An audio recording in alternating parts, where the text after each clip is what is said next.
Hello, everyone. It's Wednesday, November the 1st. We're joined today by our curator of the arts, Randall Reed Smith, as well as our Secretary of Homeland Security, Mark Cerceo. And so nevertheless, we'll get to them in just a second.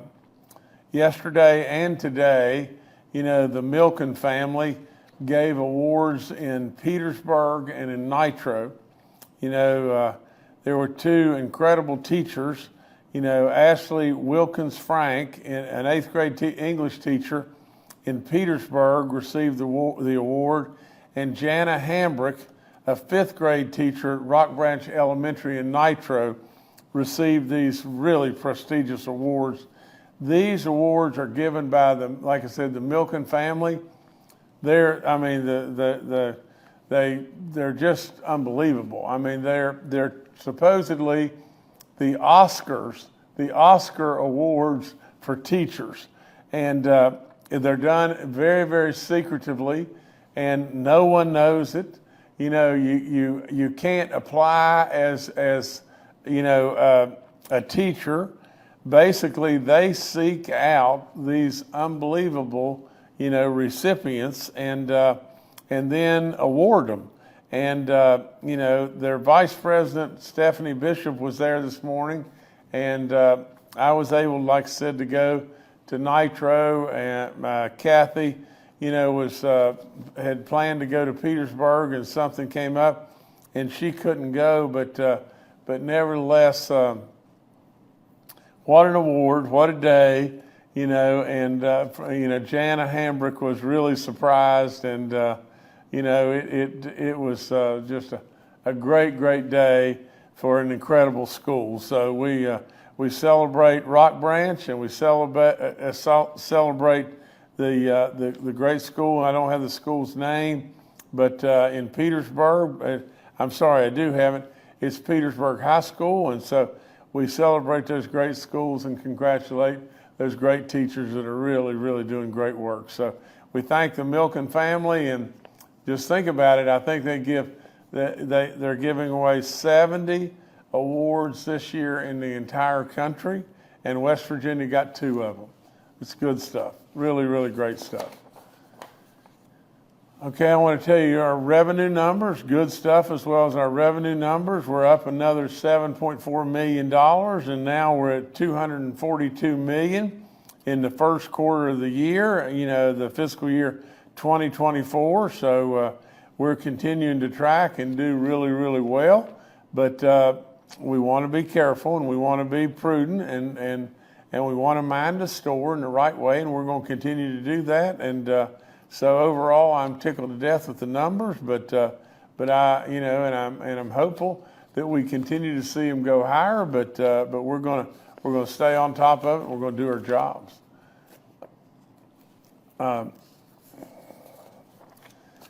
Here's something that's really neat. We're going to, today I am officially inviting all West Virginians to a holiday festival next Tuesday, November the 7th, to officially send off a 63-foot Norway spruce that came out of the Monongahela National Forest and everything, and we're going to send it off to the United States Capitol. It will be an incredible day. I think there'll be 5 marching bands there, and lots and lots of great stuff. Our Secretary of Tourism, will be there, Chelsea Ruby, and it is a celebration of all the greatness that our forests have in this incredible state. And so, I'm sure that, our curator, Randall Reed Smith, will be there, and just what a day, what a celebration. Remember now, Tuesday, November the 7th, plan to come and everything. I'm sure you can go online and find out more details and all that, but like I said, it's going to be at 5 p.m. and there'll be all kinds of stuff. Just be a great family event. Think about it and plan to come out. It'll be a really fun day. Okay, now this one I am going to turn to our curator, Randall Reed and Smith. And Randall, is going to tell us about tutor.com, that announcement. But today we're announcing a new relationship, or partnership with tutor.com. But Randall, I'm not going to get into all the details and everything. You know it way better than I. Tell us all about it. Hi, Governor. How are you today? I'm great, thanks. It's great to see you. Today is a great day.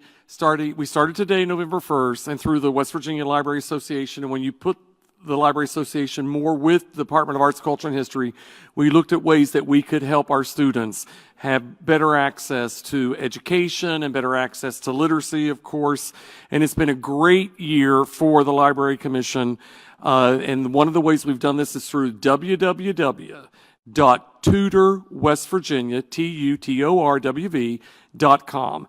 And it's free access in the state of West Virginia.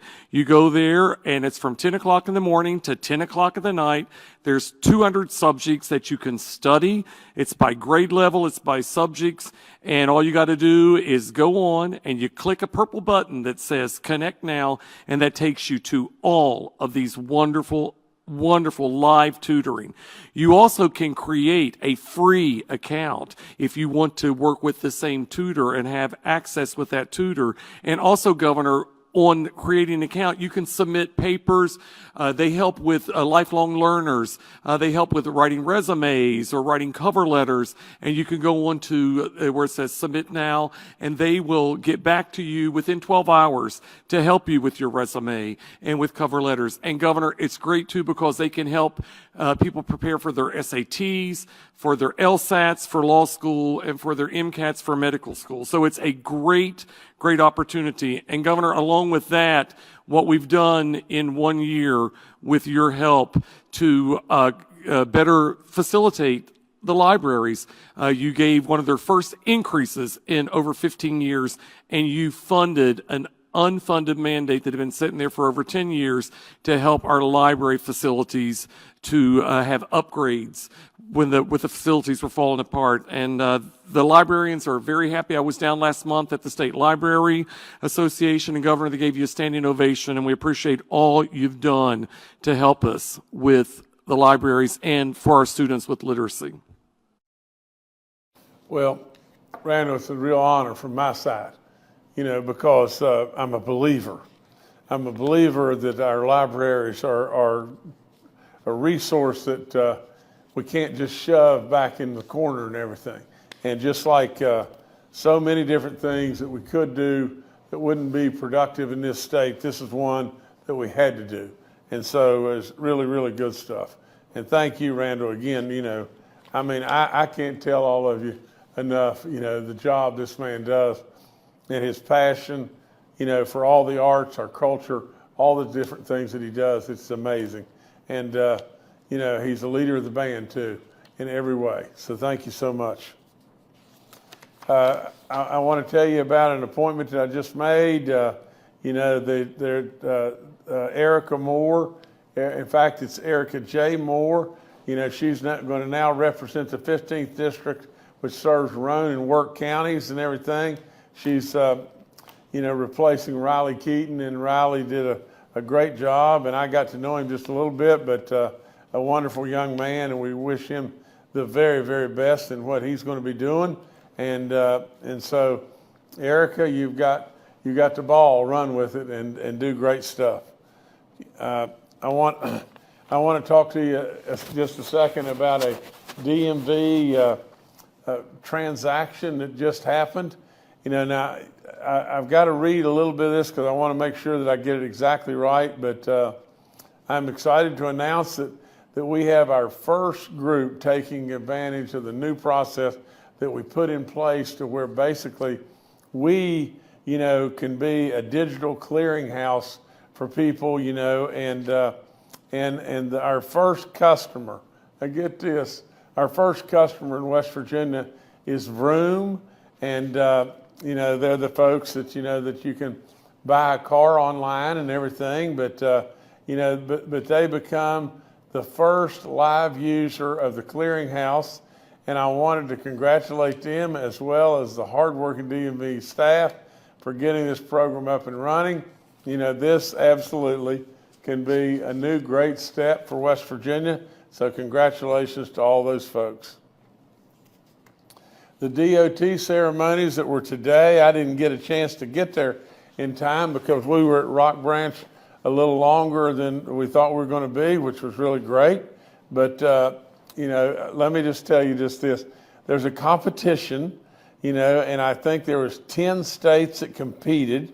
Tennessee, had been the dominant force in this forever. But these 10 states are competing, and in different divisions and everything. But there was a single axle dump truck division, and there was a tractor, truck, and lowboy division, and then there was a backhoe division. West Virginia took first and second place in the single axle dump truck division, and second place in the tractor, truck with lowboy division, and third place in the backhoe division. And get this, cumulative, that put us in first place to win the whole thing. And so congratulations to all y'all. We all know how great operators we are and the jobs that you do. So literally, way to go, great stuff, congratulations. Now let me tell you this little story real quick. But there's a band, and they're at Pocahontas County, and really what happened is their band director took another job and took a job at another location.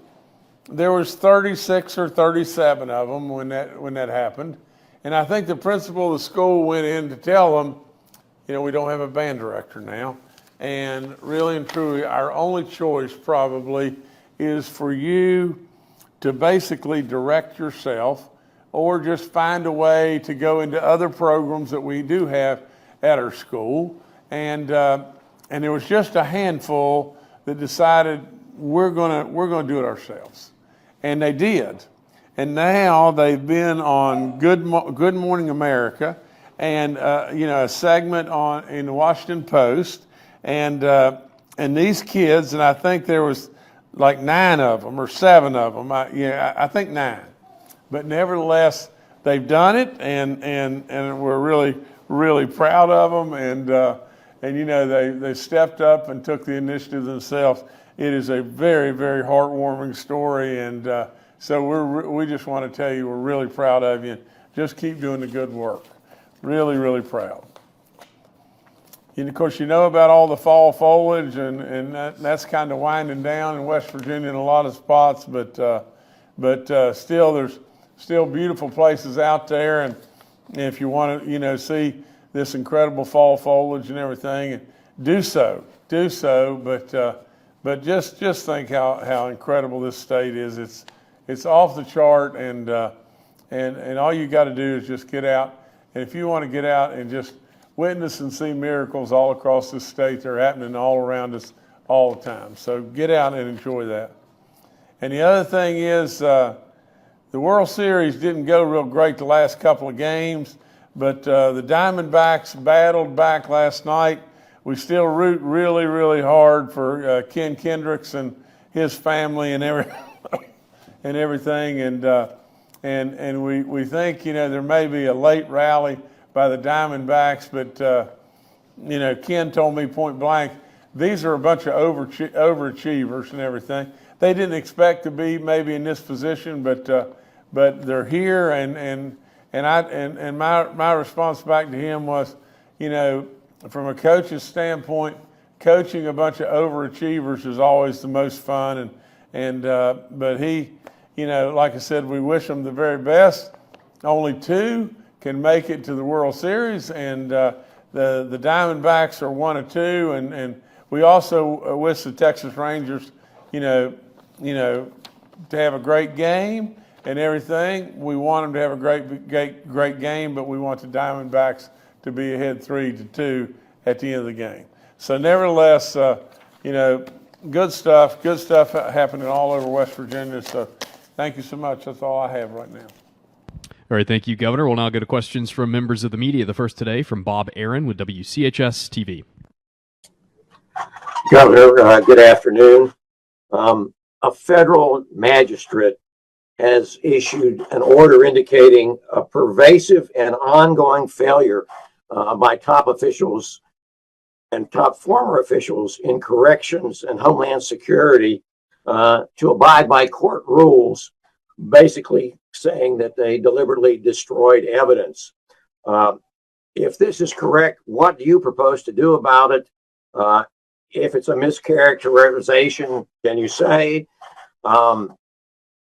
Or if it's some kind of a strategy to defend the state in a case where a potential fix could be $200 million.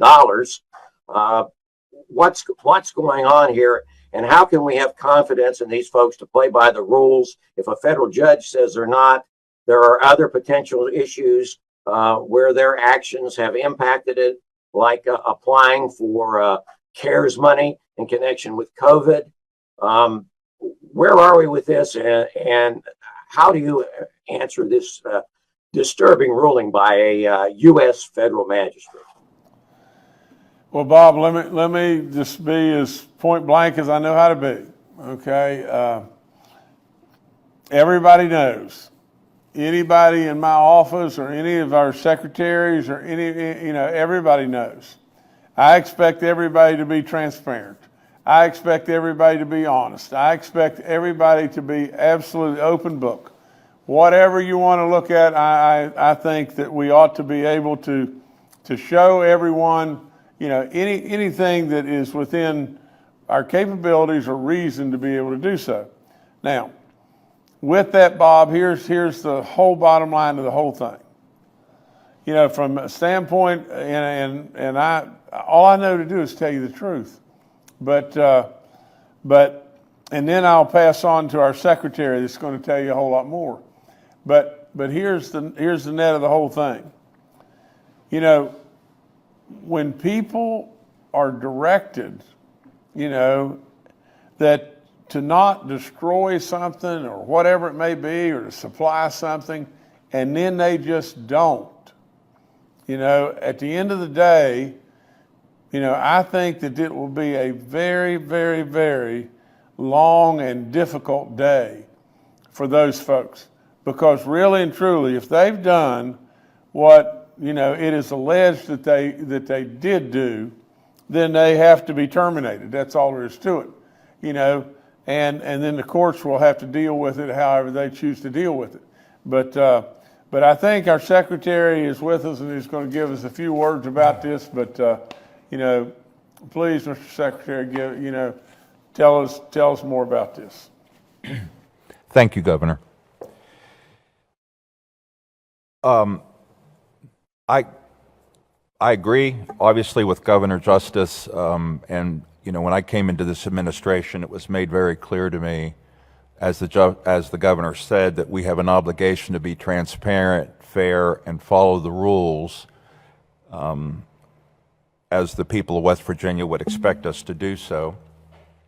I've been practicing law since 1984. I'm somewhat familiar with the issues of discovery. We have a federal lawsuit in place regarding the Southern Regional Jail that has been in the news somewhat. It was filed some time ago. The issue, it's a class action in federal court. The issue deals, as Bob Aaron mentioned, it deals with a discovery dispute. In lawsuits, you have discovery. You get requested to provide information to the opposite party. We have a dispute about whether or not we adequately complied with the requests. We did have some administrative problems where we failed to do so, but the individuals that were responsible for that failure were properly disciplined, and that situation has been corrected. I can tell the public categorically, though, we have no evidence, and I'll say it again, at this time we have no evidence that any individual or individuals intentionally destroyed evidence or took affirmative action to make sure that evidence was hidden from disclosure.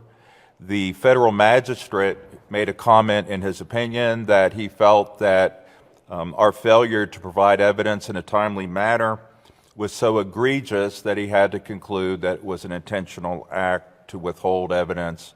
And I will tell you, in all due respect to the magistrate, we disagree with that contention. We will agree that there was some mistakes in that process by individuals, and those individuals are no longer have any responsibility for future discovery. We're taking steps to clean that up. But I can say that I respectfully disagree with the magistrate that we intentionally failed to disclose evidence. Okay, sir. Great, thank you. Next, we'll go to Brad McElhenney with West Virginia Metro News. Hi, Governor. Hi, guys. A follow-up. Last week, I asked about emails that were purged in a couple of federal lawsuits involving West Virginia's correction system and foster care system. The administration's response to my question was, in part, that there's no basis for any allegation that emails were intentionally deleted by any agency. That has been repeated today, not intentionally deleted. This week, as Bob said, though, the magistrate judge in the jails lawsuit concluded that no action was taken to preserve evidence that included email accounts, but also cell phones, text messages, criminal investigation division reports, and other electronic or paper data, a wide range of potential evidence. This judge wrote that, quote, the court is not convinced that there was some species of ineptitude that infected every individual in the chain of command regarding evidence preservation. And the judge concluded that, quote, the failure to preserve the evidence that was destroyed in this case was intentionally done and not simply an oversight by the witnesses. If the administration maintains that the loss of evidence was not intentional, well, then what would it be? A systemic screw-up? Willful disregard? Please explain what it is. Okay, Brad, I think, and you know, I can answer it just this way, and then I want to pass to our secretary as well. But here's the thing. I would tell you just as point blank as I can possibly tell you. I would tell our secretaries just as point blank as I could possibly tell you. You know, if people have done a derelict job, they need replaced. If people have done a purposeful job, you know, where they've done something knowingly, that they've done something that is wrong, such as destroy evidence or whatever like that, when they know that it's dead wrong, then they need to go to jail. That's how I see it, and that's all there is to it. They need to either be terminated for doing a derelict job, or they need to go to jail. You know, because if they're doing something that's breaking the law, you know, I have no sympathy. But Mr. Secretary, maybe you can add to Brad, but you know, please do. Thank you, Governor. And I obviously agree with the governor about his comments about people intentionally destroying evidence and what the consequences should be and what the consequences should be for people who administratively just are not competent about their jobs. 2 points I want to make. One point about the emails. We had, you know, as the new cabinet secretary, I've learned how large state government is. We have an IT department that's in one side of the bureaucracy of state government, and then we have Homeland Security and all the different agencies. We were unaware that the IT department had a policy that when an employee, you know, ceased working for the state, they left their job or went on. The IT department had a policy that after, I believe, 5 months, they deleted their emails from the system, probably because they wanted to open up space on the servers. So it was just a policy that was created by the IT department that if I leave office today and I hand my cell phone back, that in 5 months my emails will be deleted.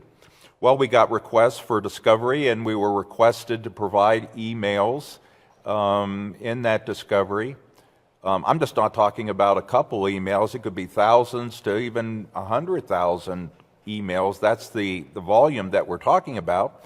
And we discovered that the emails that they wanted belonged to people that had been gone more than 5 months, and the IT department just routinely deleted them. Okay, that just happened. It was not in any way some conspiracy to destroy evidence. It was just one agency not understanding how another agency was handling their electronic data. That is what we are working on now. We're coordinating those efforts. We're discussing this to make sure this kind of thing doesn't happen again. And I'd like to respond to that one question about us destroying evidence or hiding evidence. Why would any individual in the Department of Corrections or Homeland Security have a personal interest to destroy or hide evidence in a controversy that deals with the state of West Virginia versus a private party? It just doesn't make sense. The idea that we have employees who want to destroy evidence to protect it, it just doesn't make sense. They have no personal interest in it. I think we made some administrative mistakes with some individuals, and we took care of them, and we're doing everything we can. But I can tell the public this, that as far as I know, there has always been a good faith effort by everybody involved, even the people that got in trouble and are no longer doing the job, but there was always a good faith effort to do it right, to get it done.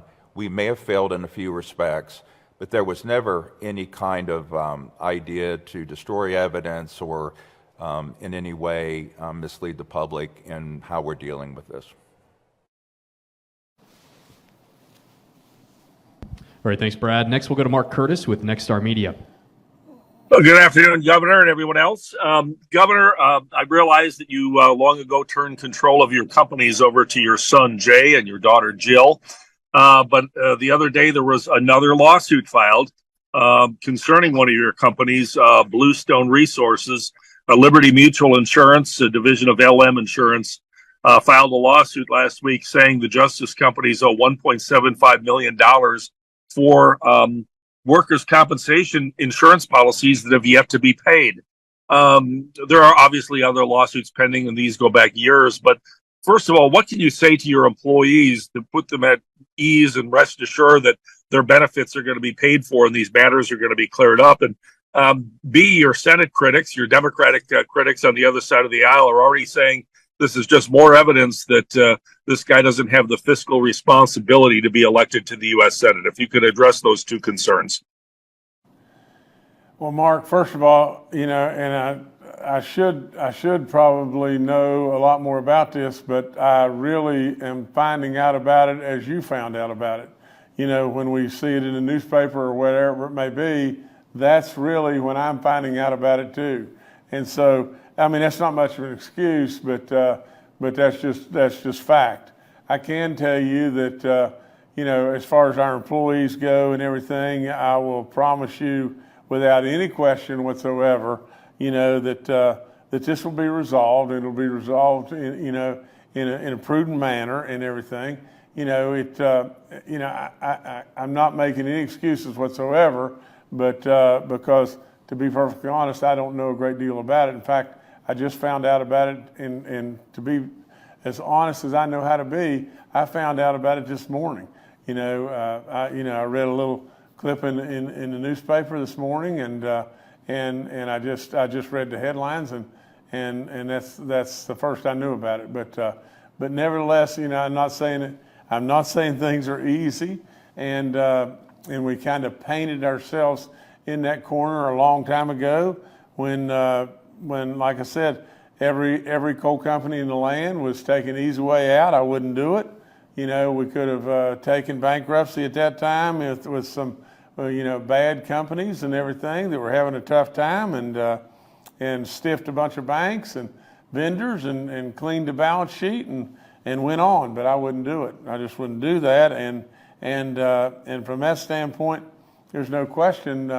It's made it's made the digging up to where we are today, it's made it difficult, and Jay and Jill are battling through it, and they're going to keep on battling through it, and at the end of the day, we're going to come out of this thing, and everybody's going to live happier ever after, and all the people are going to get paid, and like I said, we're not going to let anybody, down. That's just, I just don't know any other way to tell you.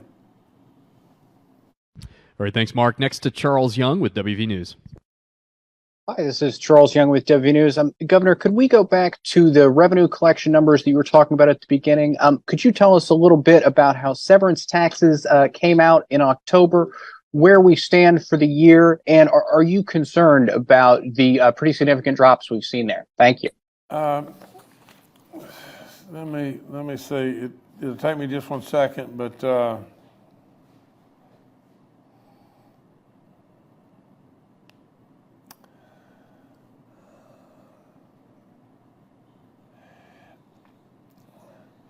Charles, what I have here is that the personal income tax collections were 189 million, and we're 9.8 above estimate. The corporate net was 23 million, and which was 15.7 million above estimate. The consumer sales tax number was exceeded the prior year's collections by 1.4%, and the consumer sales tax collections were 11.9 million above estimate. I do not have the the estimate and the collections on severance. I'll have to get that to you, but it surely would look like that the severance tax number came in poorly, but I do not have that number. I'll have to get it and get back to you. All right, thanks, Charles. Next to Stephen Allen Adams with Ogden Newspapers.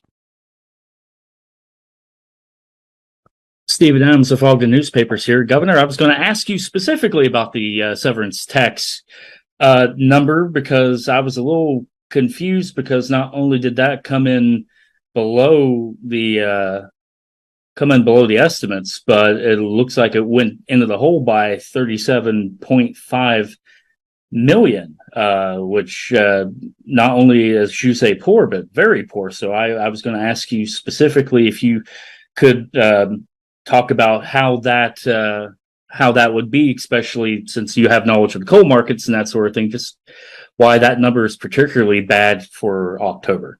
Thank you. Well, Stephen, first of all, I wouldn't say that it was overwhelmingly bad.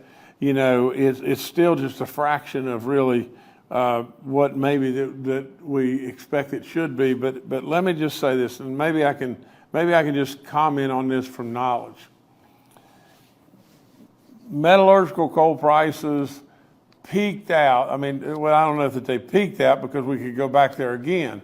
But metallurgical prices on coal in this state, the highest that I can recall seeing it, were $555 a metric ton, FOB the port, at Norfolk.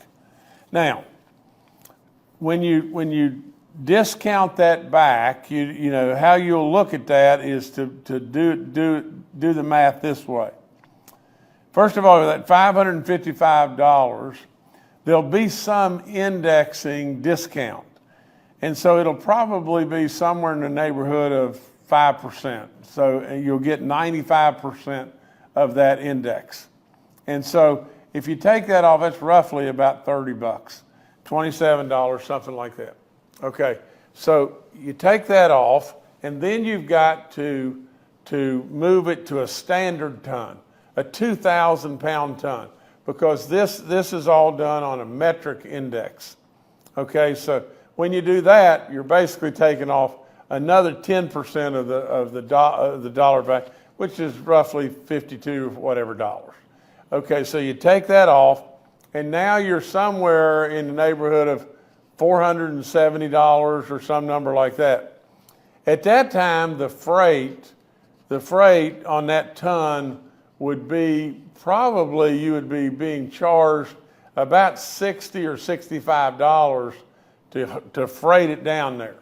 So on a standard ton, FOB the mine, you would be getting somewhere around $400 a ton. That's what you'd be paying severance tax on. And if you were in a 5% bracket, you'd be paying $20 a ton. Now, FOB the mine. Now, let me tell you where you are today. Today, you're at a number that's probably still not bad, but it's $260 a metric ton, FOB mine. And so when you take all the gyrations of discounts off, you probably come to a number today that's around $170. So if you were paying 5% on a metric ton, you know, or rather on a standard ton, FOB the mine at $170, your severance tax would be $8.50 versus $20. So the difference in where we've been and where we are today, you see it. But that's not the biggie.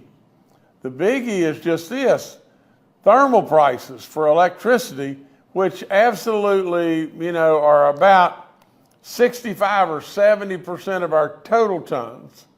Thermal prices, you know, were as high as $200 to $400 a ton. I mean, it was unbelievable how high the thermal prices were. Today, unless something's changed, and I'm not very familiar with the thermal prices, but unless something has changed, they're probably around $75. So if you've fallen on 65 or 70% of your total production in the state, which thermal is, if you've fallen from a level that could have been as high as, pick a number, $250 a ton, you know, a 5% level at that, you know, would have equated to $12.50 a ton to the state of West Virginia, and now you're getting $3.50 a ton, a fourth. And so with that, you know, that's what you're faced with from a standpoint on the coal side. On the gas side, you know, gas is trading somewhere close to $3. You know, at one time we got up as high as $9. So net of that whole situation is we have absolutely dropped significantly there, and we've probably dropped to close to some value that could be as little as a third of what we were getting before. Now, think about this though just for a second. In the state of West Virginia, we are a natural resource state in many ways. And with all of that, what we've done, and I've just gone through the example for everybody, what we've done is we have fallen like a rock, you know, from the standpoint of pricing of metallurgical coal, thermal coal, and gas. Now we have. But where are we? Where are we? We're sitting right today with a first quarter surplus of $242 million. We absolutely are sitting today with that kind of surplus through the first quarter and a month, you know, because we've gone through July, August, and September, and October. You know, but 4 months, we're sitting on $242 million surplus. So what does that mean? It means our state, and this is the very thing that I wanted to do from day one, diversify. Our state has many, many things going on today that absolutely are perpetuating the engine in this state beyond just our natural resources. Now, if we have some level of rebound in our natural resources, more power to us. But absolutely, if we don't, West Virginia is still doing awful dadgum good.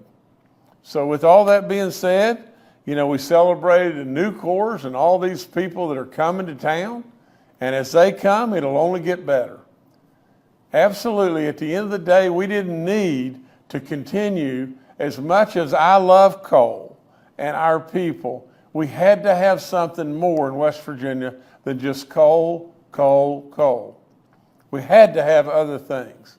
And today we do. And absolutely, as we go forward, we've got to remember, sure, our severance tax dollars, and I didn't have them, but Stephen, you gave them to us, which is good. Our severance tax dollars are down $36 million for the month. On an annual basis, that's $400 million in a year. My good Lord of living, that's terrible. But at the end of the day, our state's still percolating and still doing dadgum good. And that's the good news. We minded the store the right way. We didn't run out and spend all of our money and do a bunch of frivolous projects. We absolutely didn't build in base that just took us right off the rails. We did it right. We did it right. So with all that being said, I'm really proud of all those that helped pull the rope together because this state's moving in the right direction. All right, thanks, Stephen. Next to Randy Yohe with West Virginia Public Broadcasting. Thanks a lot. Hi, Governor. Hi, colleagues. Totally different subject. Governor, it's your duty to appoint new circuit court judges when there's an opening around the state. You do that after you receive your recommendations from the Judicial Vacancy Advisory Commission. So 2 questions. One, how does the process work within your office to make that decision? But more importantly, what's your personal criteria when you finally appoint that new circuit court judge? What qualities and characteristics do you want to see? Well, Randy, what I want to do more than anything is get away from what we've had in the past in a lot of different situations. We had strong biases, for a long time, and what I'm looking for is a person that is open-minded and a person that absolutely wants to perpetuate conservative values, but at the same time, a person that wants to perpetuate this great state and all the different things that are going on. I want us to have open-mindedness. I don't want us to have, just one-sided view. But at the end of the day, there's a process that takes place. There's 3 applicants that are brought to me, and I evaluate and look at all of them. And look at them, very, very strongly. And at the end of the day, then we either decide to go with one of those, and if we don't, and I just can't get comfortable with any of them, then we'll go back and ask for another slate of applicants. But that doesn't happen very often. But that's how it all works. And Randy, you know me very well. And at the end of the day, the words I'm speaking to you are truthful. I'm looking to perpetuate this state with conservative values. I give you that, but at the same time, I'm looking to perpetuate our state and grow our state in a non-biased manner. I don't believe in discriminating or looking at anyone, in any other way. So, I want, without any question, justice to be served and to be served the way it ought to be. All right, Randy, thanks. Governor, back to you. Well, let me look here real quick. Like I said, the Milken Awards, again, thanks to the Milkens folks and, for all they're doing. Stephen, I'd love to see coal prices and gas prices higher. It would make things easier and everything. I remind everybody, from the standpoint of the state of West Virginia, though, continues to do and is doing very well. We want to absolutely, keep our hand on the pulse here and really watch, because we want it to continue to do well. I guess the last thing I do is, and I can go through all these, but I want to ensure that all the people of West Virginia that if, you know, there's 40,000 plus people that are working for the state of West Virginia. And from time to time, you're going to have some bad actors that do some bad things. And when they do that, we'll get to the bottom of it. I'll promise you that Jim Justice will get to the bottom of it. And when I get to the bottom of it and everything, if those bad actors have done something bad, you know, they'll pay the price for that. You know, I want to remind everybody about the Christmas tree ceremony and to come out, and congratulations to the DMV on the good stuff they're doing, and our DOT and that little band at Pocahontas County. So thank you so much. That's all I've got. Thank y'all.